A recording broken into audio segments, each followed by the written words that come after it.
UPI fraud என்றால் என்ன?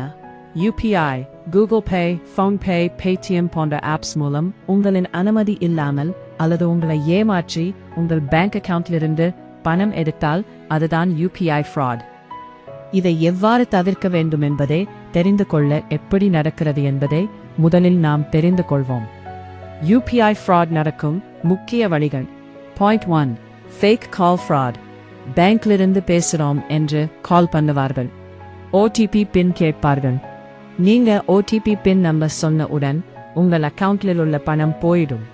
முக்கியமாக பேங்க்லிருந்து யாரும் OTP பின் கேட்க மாட்டார்கள் என்பதனை ஞாபகத்தில் கொள்ளவும். Point 2.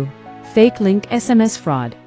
Offer, prize, KYC update போன்ற கவர்ச்சிகரமான விளம்பரத்தோடு WhatsApp SMS link அனுப்புவார்கள்.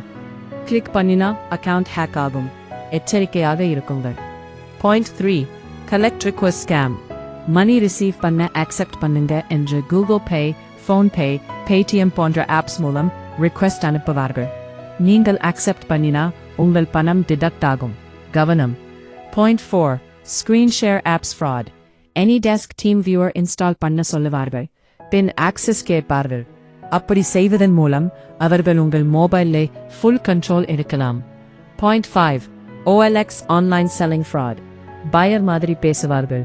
QR code scan பண்ண சொல்லுவார்கள். ஸ்கேன் பண்ணினால் பணம் போகும். இப்படியாக இன்னும் பல வழிகளில் ஆன்லைன் மூலம் ஃப்ராட்ஸ்டர்ஸ் நவீன தொழில்நுட்பத்தை பயன்படுத்தி பல்வேறு வழிகளில் பொதுமக்களை ஏமாற்றி பணத்தை திருடுகிறார்கள். UPI ஃப்ராடானா சட்டப்படி என்ன? Cyber crime, IT act plus IPC offences. Complaint கொடுத்தால் 1. பேங்க் இன்வெஸ்டிகேட் செய்யும். 2. போலீஸ் கேஸ் ரெஜிஸ்டர் ஆகும்.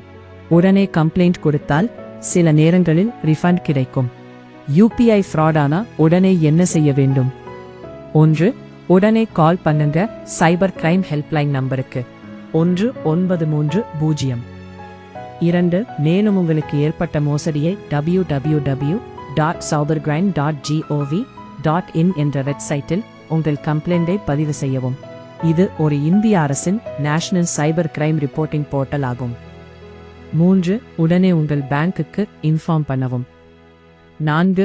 ஸ்கிரீன்ஷாட்ல கால் உரையாடல் ப்ரூஃப் சேவ் பண்ணி வைத்துக் கொள்ளவும். 5. போலீஸ் கம்ப்ளைண்ட் கொடுக்கவும். உங்கள் பணம் ரிஃபண்ட் கிடைக்குமா என்றால் பணம் கிடைக்கும் வாய்ப்பு அதிகம். அதற்கு என்ன செய்ய வேண்டும்? 3 நாட்களுக்குள் கம்ப்ளைண்ட் பண்ண வேண்டும்.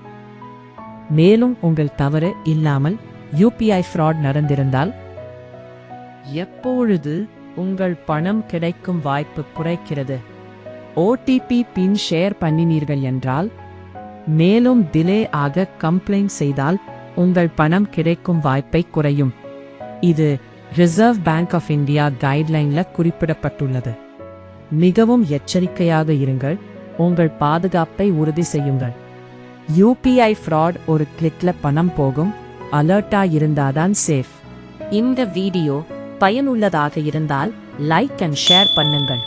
மேலும் இது போன்ற பயனுள்ள தகவலுக்கு ட்ரஸ்டட் லீகல் அட்வைஸின் தமிழ் சேனலை சப்ஸ்கிரைப் பண்ணவும்.